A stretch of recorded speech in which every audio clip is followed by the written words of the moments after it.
Samuel, great to have you back on again. Thanks very much for sharing insights with us. How do you see the sector more broadly, just in terms of the current crisis? Well, when we compare student housing to other sectors or asset classes like retail, office, or industrial or hospitality, student housing is performing better, especially for owners and operators with international students who have international students in their premises. And many of these students actually wanted or had to stay in the premises. So it's not like in a hotel sector.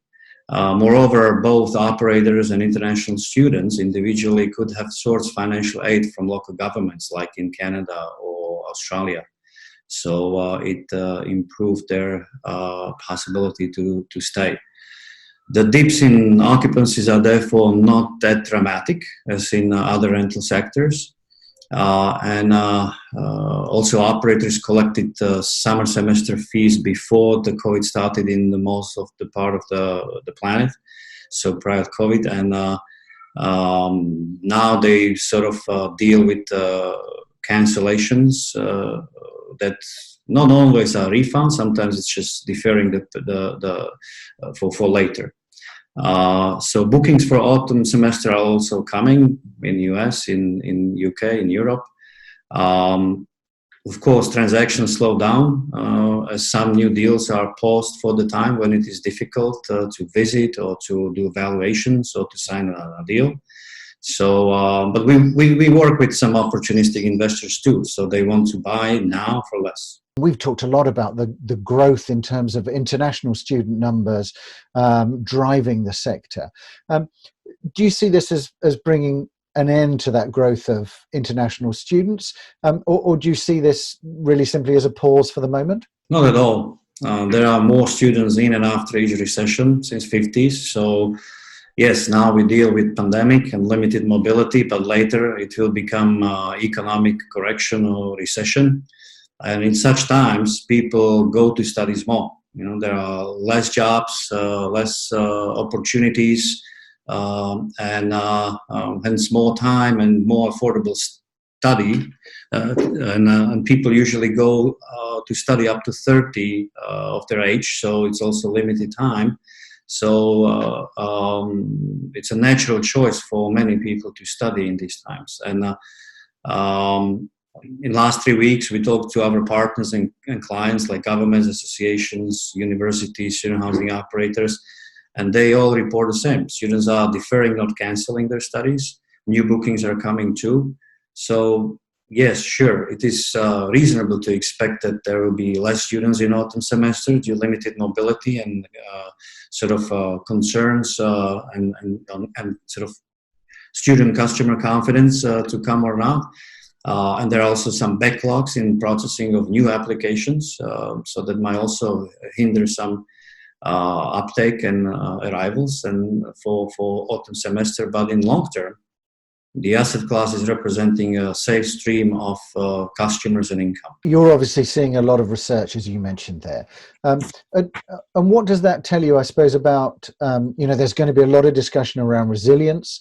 What does that tell you about the resilience, particularly of this sector? This has always been considered as a defensive asset class, and it is a defensive asset class with counter-cyclical nature. So previous recessions, be it .com or 9/11 or 2008 Great Recession or 2012 bailout crisis in Europe, they all provided simple evidence that the student sector didn't dip as much as other sectors or industries, if at all, in some destinations. And there are more students afterwards. So on top of it, renting and rental living product is more on demand in such times. People tend to take less commitments and become more flexible in economic difficult times. So the overall trend of globalization, more flexibility, more studying, more renting, especially in urban centers and education centers, it's basically unstoppable.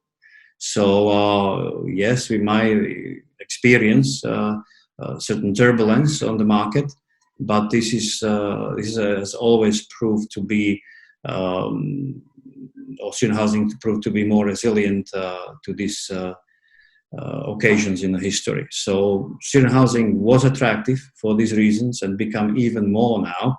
In Asia, where markets are slowly coming back to business, student housing is now the third most attractive asset class after healthcare and logistics. There's a lot of discussion around longer lasting trends, particularly for different sectors like office and retail and logistics. How are you seeing that in terms of the student sector? Are there any particular longer lasting trends that will come from the health crisis? Well, it is reasonable to anticipate that students will return to classes sooner than the economy will return to its normal. And on the other hand, it's unlikely that we will have L-shape or V-shape recovery scenario. It's more reasonable to expect a U-shape recovery with sort of autumn semester as a start. And what will remain is certainly the overall demand, if not decrease of demand for student housing as asset class, both from students and investors alike. Certainly 2020 won't be a record year to overcome 2019 when we had almost 20 billion transactions and over 100 deals. But 2021 may be close to it. Great. Thanks very much for joining us today, Samuel. Thank you. Thank you, Richard.